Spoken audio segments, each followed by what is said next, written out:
৪৫ লাখ টাকার রাস্তা ঢালাইয়ের ৭ দিনের মধ্যেই উঠে যাচ্ছে কার্পেটিং। নীলফামারীর কিশোরগঞ্জ উপজেলার মাগুরা ইউনিয়নের একটি গ্রামীণ সড়কের কার্পেটিং কাজ নিয়ে ব্যাপক অনিয়মের অভিযোগ উঠেছে। স্থানীয়দের দাবি, নিম্নমানের নির্মাণ সামগ্রী এবং ত্রুটিপূর্ণ কাজের কারণেই ঢালাইয়ের দেওয়ার মাত্র ৭ দিনের মধ্যেই সড়কের কার্পেটিং উঠে যেতে শুরু করেছে। বৃহস্পতিবার সকালে মাগুরা ইউনিয়নের দর্জিপাড়া এলাকা ঘিরে দেখা যায় যে সামান্য ঘর্ষণেই রাস্তার পিচের উঠে যাচ্ছে। বিভিন্ন স্থানে ফাটল ও সড়কের কিনারা ভেঙে পড়ার চিহ্ন দেখা গেছে।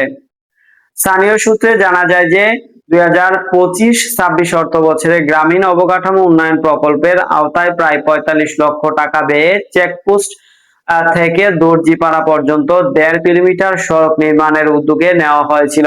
স্থানীয় সরকার প্রকল্প অধিদপ্তর দরপত্রের মাধ্যমে কাজটি পান সুমন ট্রেডার্স নামের একটি ঠিকাদার প্রতিষ্ঠান। এলাকাবাসীর অভিযোগ, নির্মাণাধীন কাজে প্রয়োজনীয় মানদণ্ড অনুসরণ করা হয়নি। মাটি সমান না করে যথাযথভাবে ইট, খোয়া, বালু ও পাথর বিছানো ছাড়াও সরাসরি কার্পেটিং করা হয়েছে। এছাড়া বিটুমিনও প্রয়োজনীয় তুলনায় খুবই কম দেওয়া হয়েছে বলে দাবি তাদের।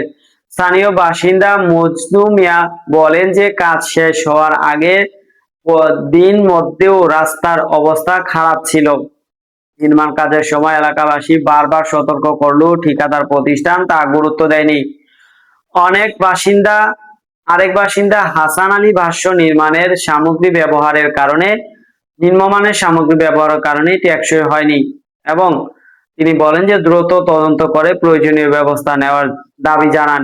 এ বিষয়ে আখতারুজ্জামান মিঠু বলেন, সরকারি ছুটির দিনে কাজ হওয়ায় তার তদারকি না থাকায় কর্মচারীরা এমন কাজ করেছেন। স্থানীয়দের অভিযোগ, তিনি সংশ্লিষ্ট কর্তৃপক্ষকে জানিয়েও তার কোনো ফল পাননি। তবে অভিযোগ অস্বীকার করেছেন সুমন ট্রেডার্স ঠিকাদার মাকসুদ হক। তার দাবি, নির্মাণ কাজে কোনো ধরনের অনিয়ম বা নিম্নমানের উপকরণ ব্যবহার করা হয়নি।